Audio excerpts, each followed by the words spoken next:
예수님의 제자인 안드레를 함께 나눠보려고 합니다. 12사도가 있었지요. 그 가운데 한 명입니다. 우리가 많이 알고 있는 제자는 베드로, 그렇죠? 그리고 요한은 참 많이 압니다. 그리고 사도 바울도 많이 알지요. 하지만 성경에 등장을 많이 하지 않는 제자들에 대한 정보가 성경에 굉장히 좀 작게 나와 있고 거의 없는 사도들도 있습니다. 그래서 사도들의 발자취를 좀 한번 따라가 보면 어떨까 해서 오늘은 안드레를 한번 선택을 해봤습니다. 성경에 안드레가 제법 많이 나와요. 여러분들 아실지 모르겠지만 총 8번 정도가 나옵니다. 자, 오늘 본문에 나오는 이 말씀이 안드레가 처음 나오는 장면입니다. 여기서 예수님 처음 만나게 되죠. 두 번째 만남은 여러분들 아시다시피 예수님이 갈릴리 바닷가를 거닐다가 베드로와 안드레를 부르시죠. 내가 너희를 사람 낚는 어부가 되게 하리라. 그때 만났던 것이 두 번째 만남입니다. 세 번째 만남은요, 마가복음 3장에 나오는데 이런 말씀이 있습니다. 또 산에 오르사 자기가 원하는 자들을 부르시니 나온지라 하시면서 사도들을 세우는 장면이 마가복음 3장에 나와요. 그때 이 이름이 등장하지 않지만 그 다음에 제자들의 이름이 쭉 등장을 합니다. 그때 안드레 이름이 한 번 더 등장을 하지요. 네 번째는 언제냐 하면 요한복음 6장에 오병이어 사건 때, 다른 복음서에는 안드레 이름이 나오지 않는데 요한복음 6장에는 오병이어 사건 때 그 오병이어를 가지고 있는 아이를 천거했던 사람이 안드레입니다. 안드레라고 정확히 이름이 나오지요. 다섯 번째는 요한복음 12장에 보면 헬라 사람들이 예수를 만나고자 옵니다. 그때 빌립에게 오지요. 그래서 빌립이 안드레에게 얘기를 합니다. 그리고 안드레와 빌립이 예수님께 말씀드리는 장면이 나오는데 그것이 바로 다섯 번째이고요. 여섯 번째 등장은요, 마가복음 13장 3절에 나오는데 예수님이 예루살렘에 대해서 예언을 하시죠. 그리고 갈람산 예언 후에 예수님이 성전을 마주대하여 감난산에 앉으셨을 때 베드로와 야고보와 요한과 안드레가 4명이 나와서 예수께 그 의미를 설명해 달라라는 장면이 나오는데 그때가 여섯 번째입니다. 그리고 일곱 번째 어디서 나오냐 하면 사도행전 1장에 나와요. 마가다락방에서 모였던 12사도의 이름이 다 나오고요. 그리고 형제들의 이름도 나오지요. 그때 이 안드레 이름이 나옵니다. 그리고 마지막 여덟 번째는 어디 나오냐 하면 요한계시록 21장에 나옵니다. 거기에 보면 사도들의 이름이 나오는데 이름이 나열되진 않았어요. 21장 14절에 보면 이렇게 나옵니다. 그 성의 성곽에는 12 기초석이 있고 그 위에는 어린 양의 12사도의 12 이름이 있더라 라고 나오지요. 그렇다면 거기에 안드레 이름이 있어요? 없어요? 있겠지요.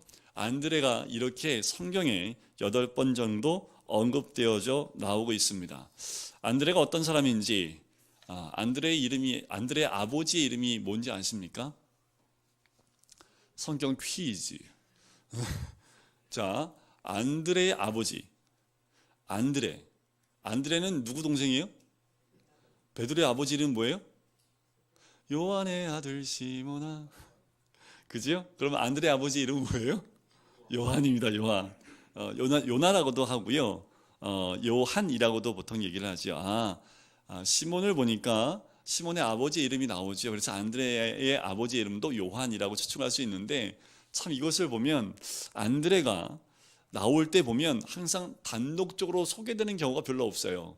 그래서 오늘 본문의 41장 요한복음 1장 42절에도 보면 안드레를 소개할 때 뭐라고 나오냐 하면 40절에 나오네. 40절에 보니까 끝에 안드레를 어떻게 소개합니까? 시몬 베드로의 형제 안드레라라고 설명을 하지요. 그만큼 안드레는 이 베드로를 통해서 소개가 되어질 만큼 그렇게 많이 알려져 있지 않은 사람이기도 합니다. 심지어 복음서의 기자인 요한조차도 이 안드레가 예수님을 처음 만난 그 사건을 기록할 때 이렇게 베드로를 언급하면서 안드레를 소개하고 있다라는 거지요. 사실 안드레는 이런 식으로 계속 언급이 돼요. 그 말은 조금 겸손하다라는 표현을 쓸 수 있을까요? 주제넘는 이렇게 나서는 성품이 아니다. 남들에게 강한 인상을 남기지 않는 사람이다. 라는 그 인상을 이 안드레에서 볼 수가 있는 거지요. 아무튼 이제 안드레에 대해서 좀 더 구체적으로 살펴볼 필요가 있는데, 자, 이 안드레가 오늘 요한복음 1장 35절에 나오는 그 내용을 보니까 안드레가 누구 제자로 나옵니까? 세례 요한의 제자로 등장을 합니다. 자, 그렇다면 여기서 안드레가 어떤 사람이었을까라는 것을 우리가 좀 짐작할 수가 있습니다. 세례 요한의 제자였다라는 것은 세례 요한을 따라다녔던 사람이라는 것을 알 수가 있는 거지요. 자, 세례 요한이 무엇을 선포했던 사람입니까? 회개하라, 천국이 가까이 왔다. 그러면서 메시아에 대해서 선포를 하지요. 그리고 메시아에 대해서 어떻게 선포를 합니까? 그 모든 것 선포하면서 심판의 메시아로도 선포를 하고요. 여러 가지 모습 선포하면서 많은 사람들이 나올 때 뭐라고 얘기하냐면 회개에 합당한 열매를 맺으라라고 얘기를 하지요. 그래서 그가 주어진 세례 요한이 주는 세례는 어떤 세례입니까? 회개의 세례였습니다. 그죠? 자, 그렇다면 이 안드레도 세례 요한의 제자였다고 하면 무엇에 좀 관심이 있었던 사람이라는 것을 짐작할 수 있습니까? 죄에 대한 부분이지요. 자신의 죄에 대한 깊은 고뇌가 있었던 사람이라는 것을 짐작할 수 있고요. 그때 당시 이스라엘 민족에 대한 죄에 대한 부분도 깊이 있게 묵상했던 사람이라는 것을 알 수가 있습니다. 또한 거기에 머무르지 않고 세례를 통해서 이가 새롭게 회개를 통해서 하나님을 섬기는 사람이 되고 싶어 했던 마음이 이 안드레에게 있었다는 거고요. 또한 좀 전에 말씀드렸지만 세례 요한이 선포했던 내용이 천국이 가까이 왔다라는 거지요. 그러면 이 안드레도 뭐에 대한 관심이 있습니까? 하나님 나라에 대한 관심이 있었던 사람이다 라고 볼 수가 있는 거지요. 특별히 메시아를 이야기할 때는 키와 불로서 구원을 주실 분, 알곡을 모으시는 분, 쭉정이를 불에 태우시는 분, 높은 산은 낮고 낮은 골짜기는 높이고 이런 모든 불평을 해소하실 분으로 이 세례 요한이 메시아를 증거를 합니다. 그러면 세례 요한의 제자로서 안드레는요, 하나님 나라를 세우실 분을 기다리고 살고 있었다라고 또 볼 수가 있겠지요. 그만큼 안드레는 그 마음 가운데 하나님 나라가 임재하는 것에 대한, 그리고 메시아가 오심을 통해서 모든 것이 평등해지고 다시 회복되어지는 것을 구했던 사람이라는 거지요. 아마도 이가 원했던 천국은, 그리고 하나님 나라는 아마도 속국에서 벗어난 다윗 왕국처럼 회복된 이스라엘 민족을 원했을지 모르겠습니다.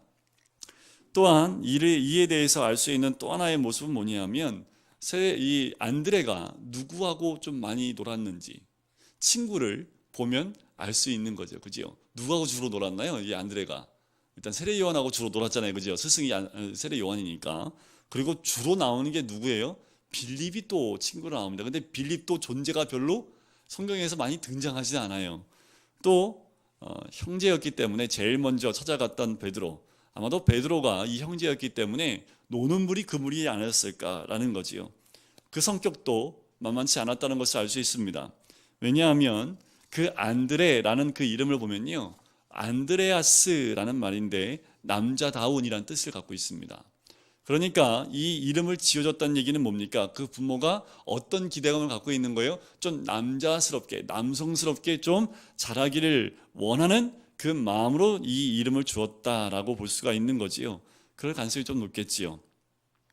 또 이 안드레를 보면 굉장히 용기와 통찰력을 갖춘 사람이라고 볼 수가 있는데, 왜냐하면 세례 요한이 하나님이 어린 양이로다 딱 하니까 뒤도 아무도 안 돌아보고 누굴 찾아가요?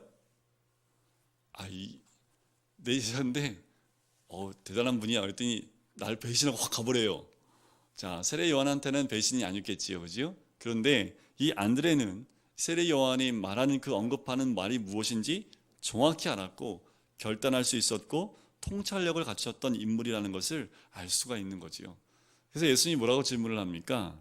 오자마자 예수님이 딱 돌아보시고 하는 말씀이 너 뭘 구하냐? 라고 이야기를 합니다. 여러분들 뭘 구하십니까? 라고 얘기하면 뭐라고 대답을 해야 돼요? 제가 구하는 게 이겁니다. 이렇게 대답을 해야 되죠. 그죠? 근데 이 안드레는 뭐라고 대답합니까? 라삐어 어디 계십니까? 생뚱맞죠, 그죠? 좀 생뚱맞은 대답을 해요. 아마도 이렇게 대답한 이유는 이게 지금 예수님이 질문에 좀 당황을 한 거지요. 그래서 어떤 분이 이렇게 얘기를 하더라고요. 시간을 벌기 위해서 딴 얘기를 하는 거예요, 지금. 여기 딱 얘기를 하면 내가 지금 뭘 구해야 되지? 내가 지금 뭘 구하러 왔지? 이게 지금 머리가 이런 거하고 똑같아요. 제가 목사잖아요, 그죠? 전사님들 앉혀놓고 예수님 만났습니까? 라고 질문을 하면 전사님들이 뭐라고 답할 수 있을까요? 제가 진짜 질문을 해봤거든요. 전사님들 한 20, 30명 앉혀놓고요. 전사님들 예수님 만났어요? 딱 물어보면요, 한 명도 네 만났습니다라고 답변을 바로 하는 사람이 다 한 명도 없었습니다. 목사님이 무슨 의도로 저런 질문을 하지? 왜 저런 질문을 할까? 이게 머리에 복잡해지는 거죠. 그러니까 한 명도 대답을 못해요. 아마도 이 안드레도요, 무엇을 구하느냐, 지금 안드레는 하나님의 어린 양이로다라는 말 듣고 그냥 무작정 찾아간 겁니다. 그런데 예수님이 무엇을 구하느냐, 무엇을 구하느냐라고 질문했을 때 당황했던 것 같아요. 그래서 어디 계십니까? 라고 질문을 하는 거지요. 자, 주님이 안드레를 어떻게 대하는가의 모습을 보면서 또한 안드레를 알아갈 수가 있습니다. 우리에게 나타난 안드레의 첫 모습은 회개하고 하나님 나라를 구하고 메시아의 도래를 기다리는 사람의 모습으로 등장을 합니다. 자, 다시 한번 우리 주님이 안드레에게 질문했던 그것을 또 한번 보자고요. 자, 무엇을 구하느냐라고 질문을 합니다. 무엇을 구하느냐? 이렇게 질문해야 되지 맞지 않겠습니까? 너 누구냐? 라든가 누구를 찾습니까? 라고 질문하는 게 더 맞지 않을까요? 안드레가 예수님 쫓아오니까 너 왜 따라와? 이러든가 누굴 찾는데? 이렇게 질문해야지 정상인데 예수님 질문은 무엇을 구하느냐라는 질문입니다. 거기에는 이런 뜻이 있는 거지요. 왜 네가 나를 찾고 있느냐? 그리고 왜 네가 나를 따라오고 있느냐? 내가 진정으로 원하는 것이 무엇이냐라고 질문하는 거지요. 놀랍게도 성경에서 예수님의 첫 마디가 이 말씀이었어요. 내가 무엇을 구하느냐? 무엇을 구하느냐가 예수님이 성경에 나오는 맨 처음 한 말이 이 말씀입니다. 바로 전날 안드레는 세례 요한에게 들었던 말씀, 세상 죄를 지고 가는 하나님의 어린 양이로다 라는 그 말을 들었고, 안드레는 이 정도 단계까지 이뤘을 때 예수님께 나가는 거지요. 저분이 세상 죄를 지고 가는 하나님의 어린 양. 왜냐하면 안드레는 죄에 대한 깊은 묵상이 있었고, 또한 세례 요한을 통해서 죄를 회개해야 될 부분과 또한 죄를 꼬집고 있는 세례 요한의 모습을 보면서 죄에 대한 깊은 자각이 있었던 사람이지요. 근데 세상 죄를 지고 가는 하나님의 어린 양이라는 말을 들으니까 그 죄에 대한 부분을 가지고 분명히 예수님 앞에 나왔을 가능성이 참 큽니다. 그래서 예수님이 그런 물음을 하시는 거지요. 네가 나를 왜 따라오냐? 무엇을 원하느냐? 내가 무슨 영감을 받았길래 나를 이렇게 따라오느냐라고 질문을 하는 것과 같은 거지요. 어디 계십니까? 라고 지금 이 안드레가 묻습니다. 그 말은 제게 시간을 주십시오. 더 정확히 알고 싶습니다. 라는 그 말과도 같겠지요. 만일 지금 주님이 우리에게 여러분 이렇게 질문한다면 뭐라고 답하시겠습니까? 무엇을 구하느냐? 그러면 지금 여러분들 입에서 뭐라고 대답하시겠습니까? 무엇을 구하느냐? 뭘 구하려고 수요예배 때 나왔냐? 집에서 안 쉬고 드라마만 보고 이 수요일 날 이 시간에 너 여기 왜 왔니? 뭘 구하느냐? 라고 질문을 한다면 너 뭐라고 대답을 하시겠습니까? 이거 대답을 가슴에 품고 품고 계세요. 분명히 주님이 꿈으로도 나타나서 물어보실 거예요. 너 무엇을 구하느냐? 자, 안드레는 세례 요한의 메시지를 듣고 순종해서 하나님 나라를 찾으려고 애썼던 사람이지요. 그가 예수님 찾아서 왔습니다. 그리고 예수님과 함께 있었던 그 시간 동안 그가 도달하기 원하는 곳으로 갈 수 있는 길을 보게 될 것이라는 뜻이 그 예수님의 말씀과 답에 포함되어져 있는 거지요.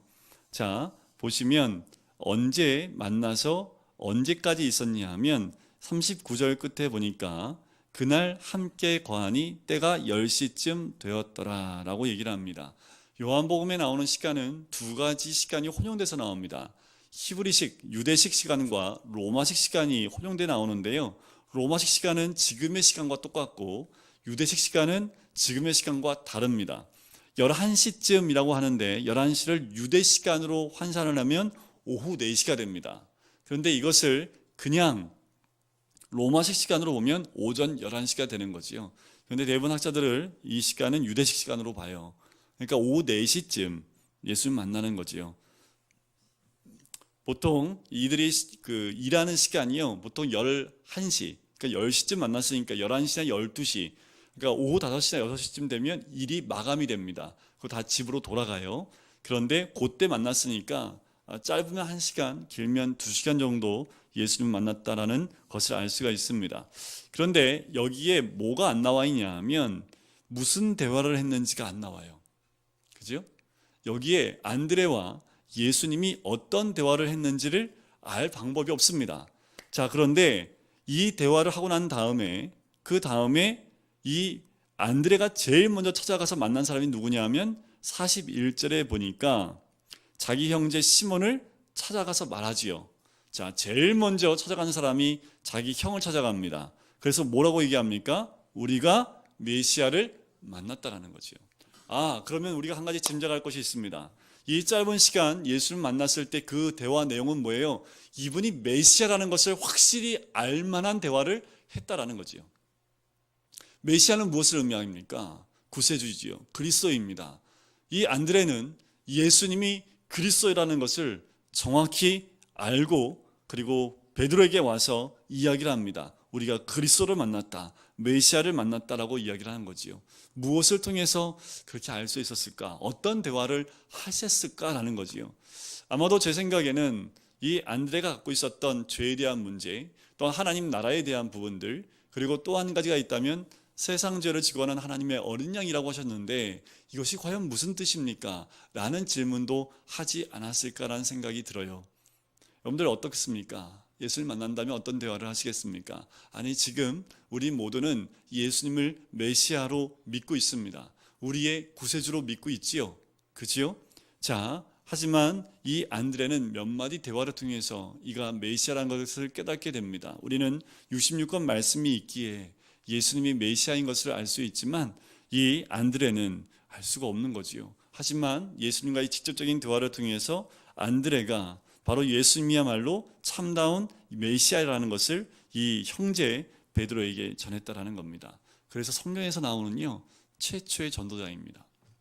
성경에서 제일 처음 전도한 사람이 누구냐면 이 안드레라는 사람이에요.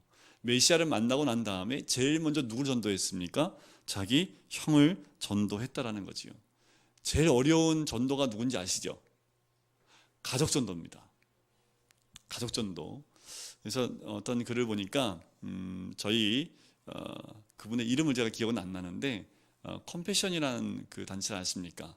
6.25 당시에 우리나라에 왔다가 길거리에 버려진 그 아이들을 보면서 컴패션이라는 것을 창설하게 되고 우리나라에 있는 수없이 많은 아이들을 후원하고 했던 그 대표가 있습니다.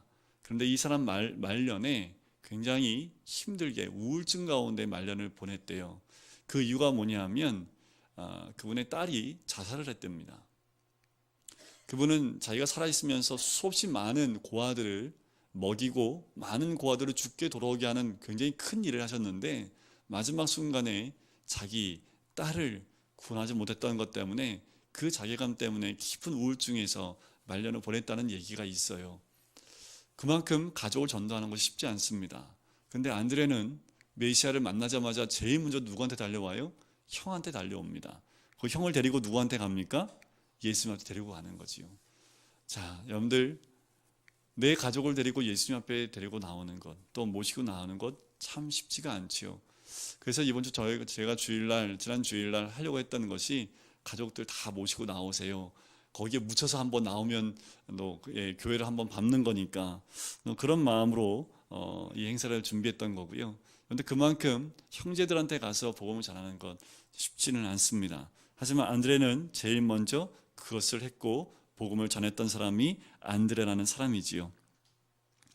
자, 안드레에게 예수님이 했던 대화 가운데 무엇을 구하느냐라는 그 말씀을 물으셨지요. 그리고 후에 우리 예수님이 하셨던 말씀 가운데 이 말씀을 기억하실 겁니다. 너희는 먼저 그의 나라와 그의 의를 구하라 라는 말씀. 자, 여기서 구하다라는 말은 숨겨진 것 또는 잃어버린 것을 찾는다라는 의미가 있는 것이 구하라라는 뜻입니다. 자, 그리고 구하라 그러면 구할 것이요, 찾으라 그러면 찾을 것이요. 거기서 구하다도 같은 의미의 단어를 쓰고 있는데 이 구하다라는 그 말 자체는요, 진지하게 구하다라는 뜻을 갖고 있습니다. 그러니까 무엇을 구하느냐, 그 첫 마디에 물으신 주님은요, 조용한 시간에 그에게 무엇이 올바르게 구하는 것인지를 설명하지 않았을까라는 생각이 듭니다. 또 물어보시지 않았을까요? 내가 무엇을 구하느냐? 글쎄요, 제가 무엇을 구해야 합니까? 이렇게 또 질문을 하지 않았을까? 그럼 우리 주님이 내가 구해야 될 것은 이것 아니겠냐 하고 이 말씀을 해주지 않았을까라는 생각이 들어요. 정리하자면 예수님을 따라가 예수님의 제자가 되어 예수님과 함께 대화를 나눈 이 안드레는 큰 확신에 이르게 됐다라는 거지요. 그래서 메시아를 만났다라는 그 말을 곧바로 할 수 있었다라는 겁니다. 여러분들, 그 메시아, 우리 주님을 만난 줄 믿습니다. 그 확신이 있으시지요? 그런데 참 쉽지 않은 건, 그 확신을 가지고 누군가 만나서 그 확신을 전달하는 건 참 쉽지 않은 일인 것 같아요. 그런데 우리가 예수님을 처음 만났을 때 그때는 참 쉬웠던 것 같아요. 생각해보죠. 맨 처음 모태신앙들은 잘 모르겠지만 처음 예수님을 만났을 때 그 만남 가운데 마음에 뜨거웠을 때, 그때는 뭐 이것저것 안 가리고 무조건 만나는 사람마다 예수님이 메시아입니다라는 것을 전했던 기억이 아마 있을 것입니다. 이 안드레는 그 마음으로 베드로에게 찾아가게 됐다라는 거지요.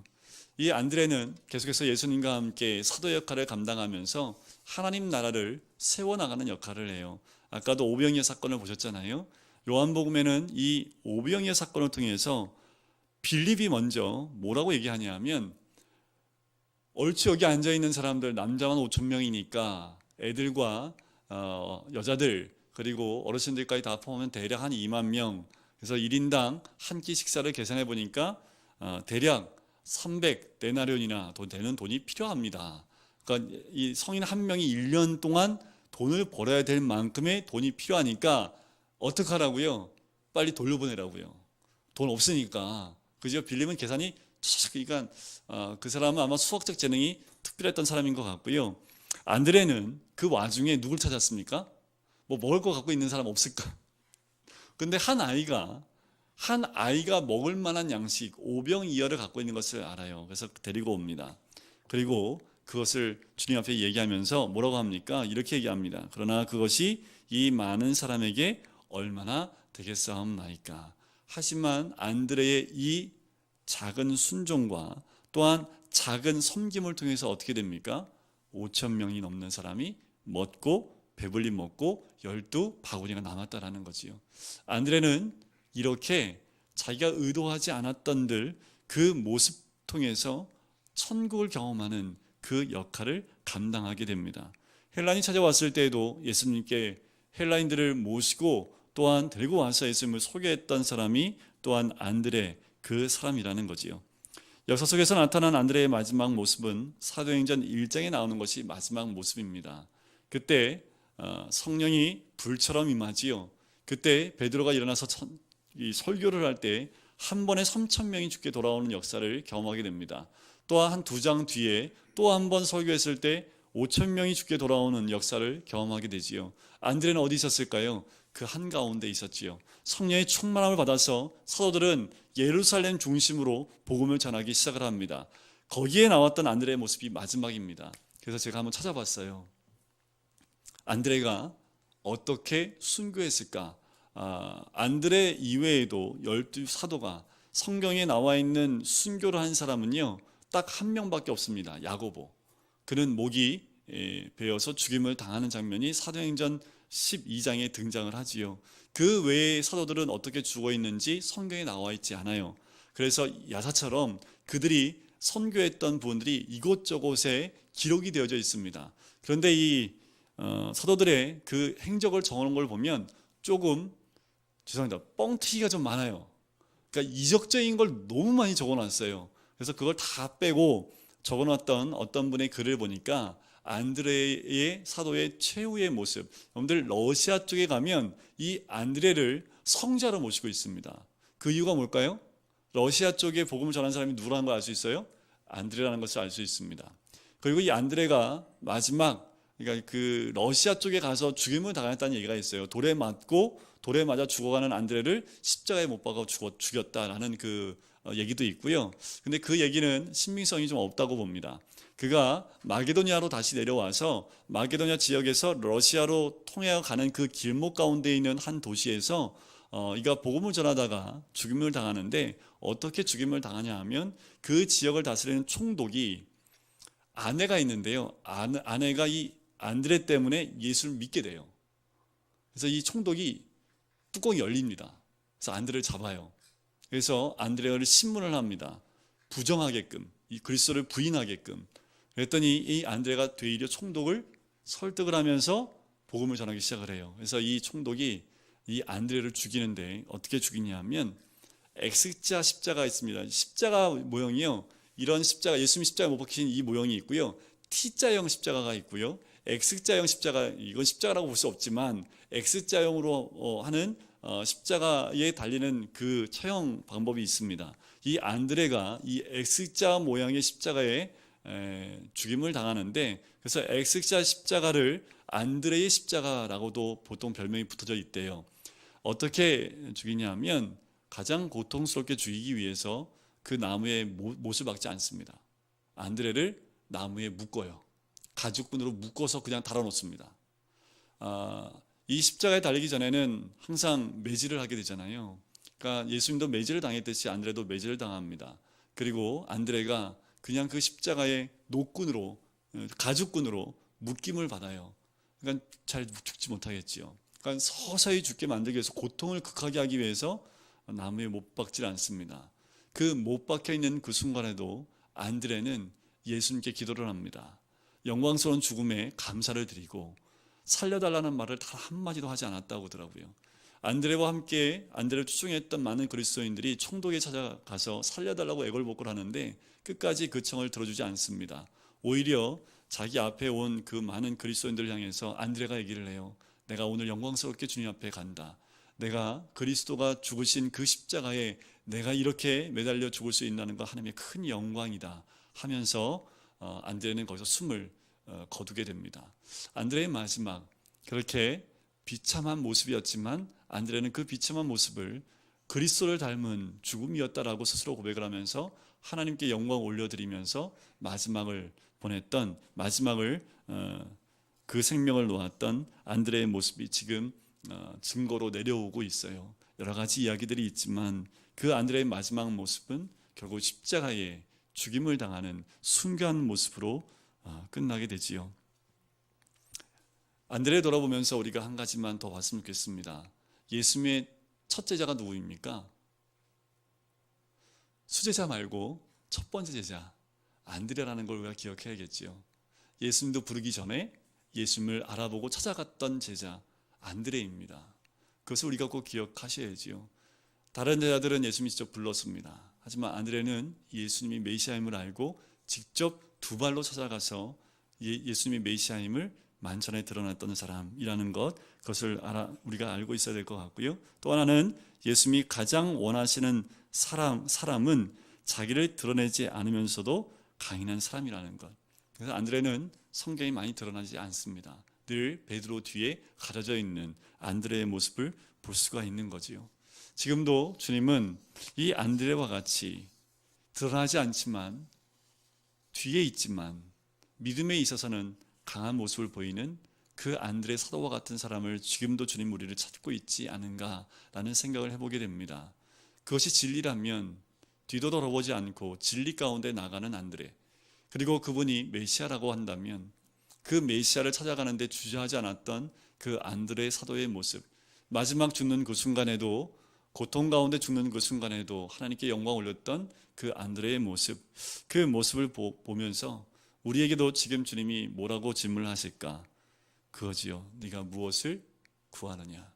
여기에 답을 안드레는 정확히 알고 있었기 때문에 마지막 죽는 그 순간에도 아마도 내가 구하는 것은 주님입니다 라는 고백으로 이 안드레는 마지막 순간에도 그 믿음을 잃지 않았을까라는 거지요. 여러분, 무엇을 구하십니까?